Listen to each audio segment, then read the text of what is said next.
Dude, in 10 years, probably GTA 5 will be abandoned. Yes! Let's go, let's go, let's go! How you guys doing out there today? Hey, just made me a little bit curious as how. Water and power to my house. Well, let's say this. The tactics that the FBI uses to protect someone as powerful as Donald Trump, Obama, President Clinton, and Bush.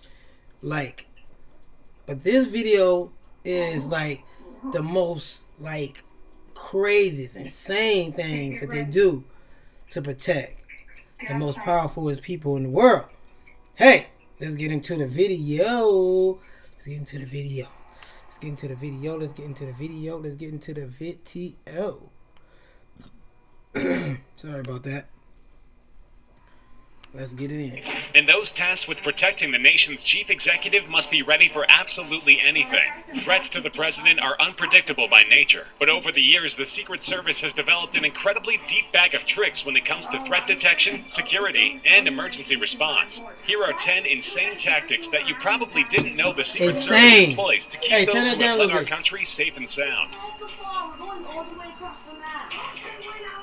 First and foremost, any immediate threat to the president's safety must be dealt with swiftly and decisively. The presidential limousine, which bears the unofficial codename The Beast, is always accompanied by a phalanx of vehicles, one of which is invariably a discreet black van, several vehicles behind the president. This van carries the Counter Assault Team, or CAT, which has one specific duty. In the event of an attack on the motorcade, the president's protective detail, the agents who accompany him directly, will hustle him to safety while the counter-sniper units scan the area for hidden dangers. Meanwhile, the CAT will directly engage the threat, with what former agent calls an unbelievable amount of suppressive fire.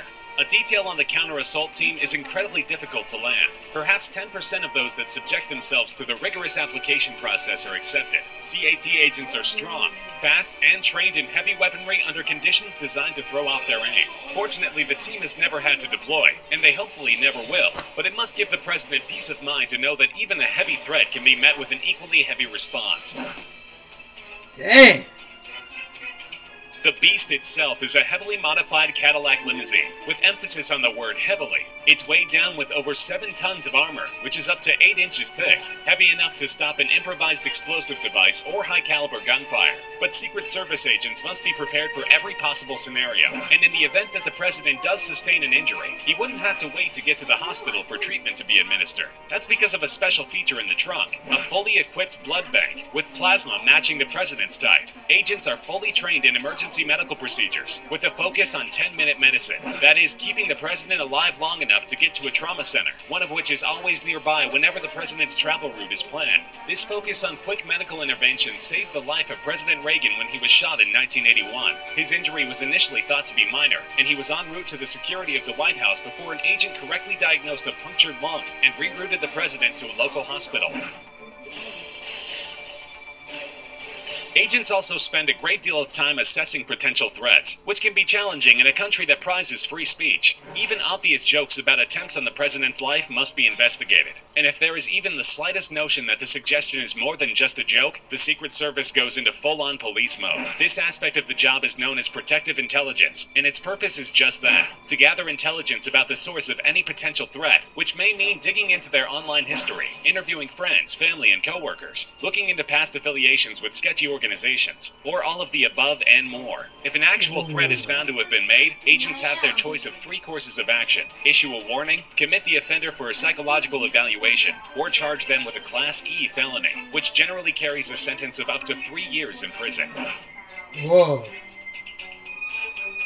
It's long been rumored that the president has an official food taster, but according to former White House executive chef Walter Scheib, this is not actually the case. Speaking with the Washingtonian, Scheib says that only White House kitchen staff who have a special security clearance are allowed to have direct access to the president's food while on White House grounds. But even so, everything that makes its way to the president, from an entree to a random bowl of pretzels, will have been screened in some way by the Secret Service. When the president leaves the White House, stewardship of his food changes depending on his destination. The Navy Navy sends a personal chef with the president on long trips, but aboard Air Force One, an Air Force chef takes over. Things get a little more complicated on visits to foreign countries, and for security reasons, Scheib couldn't go into much detail. But he did imply that this might be one instance in which Secret Service agents are actually required to taste the president's food to make sure that no dangerous surprises await. With all the handwriting analysis techniques available to modern investigators, writing an anonymous threatening letter isn't the greatest idea. See, that's one of the things I wondered about, because I was like, okay, when he traveled places, like how do he have his food, and how do they cook it? Do they rent out kitchens? Like, what do they do? See, they wouldn't really say that. They keep that a secret, how they manage the food. But I always wondered that, because just like, for instance, me, I mean, I know I'm talking too much, but like me, like when I'm traveling and I have a certain type of diet, like it's hard for me to find food. So usually I be eating food that was cooked for me days, 2 days, sometimes even 3 days, cooked ahead. Sometimes I gotta eat it cold because I'm scared to just walk into anywhere, any restaurant, and eat. Especially if I can't see them making it. And even if you see them making it, you don't know how long it's been sitting there. So that, I mean, that was one of the things I wondered about. But you see, they don't give that secret away, you know. Idea, especially to the president. But it still happens, and it turns out that the authors are even less anonymous than they thought. The Secret Service and FBI have teamed up to create a one-of-a-kind ink library that can reveal an incredible amount of information about suspicious documents. It contains samples of virtually every ink ever produced, dating back to the 1920s, and it's far from just anonymous letters that come under its scrutiny. Falsified documents from accounting ledgers to autographed baseballs have been busted by the library, using a triple-stage investigative process that can identify pretty much any ink on any document that anyone could ever produce. The library is not only in the constant process of refining and improving its techniques, but is also looking to go all digital in the near future, which will greatly speed up its testing process. Anonymous scribes, take note. If your handwriting doesn't give you away, the ink you use just might.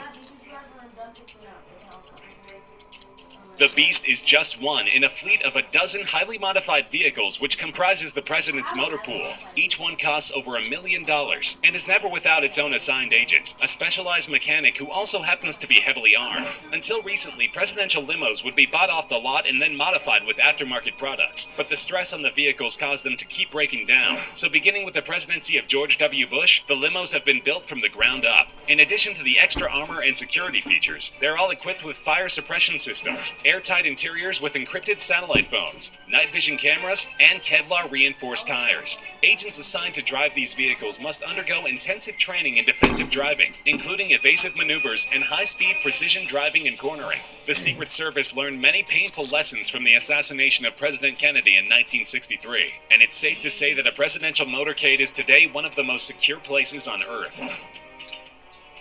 Wow. Some presidential outings may seem impromptu, like a trip across the street to a park for a photo op, but exactly none of them are. Wherever the president goes, no matter where that is, an advanced team of Secret Service agents goes first in order to scout out the location. They'll want to be familiar with all entrances, exits, bathrooms, and closets in a building, and the general lay of the land in an outdoor setting. But the duties of the advanced team go far beyond such common sense measures. In fact, when the president travels to another state, the Secret Service will consult with all mental health institutions in the area and make an assessment of any patients that have recently been released. This step was implemented after the assassination attempt on Reagan, which probably could have been prevented had it been in place at the time. His would-be assassin John Hinckley Jr. had received treatment prior to the incident and was the type of potential threat that likely would have merited an interview by Secret Service agents if he were to be assessed today.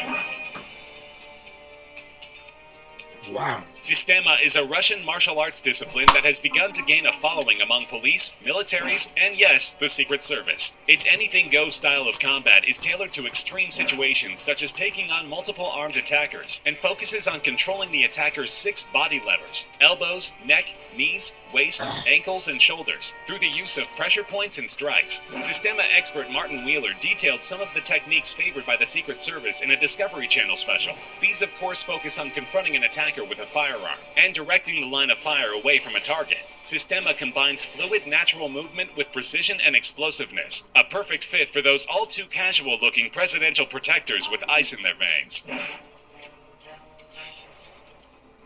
When dealing with large crowds, Secret Service agents must constantly be on the lookout. You may think that they're simply scanning the crowd for dangerous-looking characters, but that's a bit of an oversimplification. Nearly any serious threat to the president is going to involve a firearm of some kind, and agents are very specifically trained to spot the many telltale signs that someone might be carrying a gun. First, an agent can near instantly tell if a subject is left or right-handed, based on the presence of jewelry, actions such as lighting a cigarette, and how they hold their weight. Once that dominant side is determined, they can watch for a security feel, a nervous, nearly subconscious check characteristic of shooters to make sure the weapon is still there, especially when changing positions, like going from sitting to standing. The subject may stiffen up on the side of their body the weapon is on to keep it from moving around, or adjust their clothing excessively. Baggy clothing is also a potential warning sign, especially in warm weather, as it can conceal the weight of a firearm to an extent. There are other giveaways that can alert Secret Service agents long before a potential shooter even knows they've been registered as a threat, but they can't give all of their secrets away.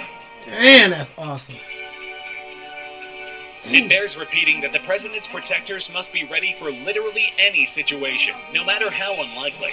Many are also not aware that even former U.S. presidents are entitled to a lifetime of Secret Service protection, so agents are likely to find themselves accompanying those who have served to some pretty exotic locales as they enjoy their retirements. Enter the Water Rescue Detail, whose job it is to make sure that current and former heads of state who love to get their R&R in the water are never far from safety. These agents train in the harsh and unforgiving surf at Kitty Hawk, North Carolina, and techniques that they can use to extract anybody from any water hazard in any situation. Only about 75 of the 3,200 active agents have what it takes for what some call the most demanding detail in the entire Secret Service. Further details are shrouded in secrecy, but from boating enthusiast George W. Bush to body surfer Barack Obama, these agents are there to ensure that no water-related mishaps befall any U.S. president, past, present, or future.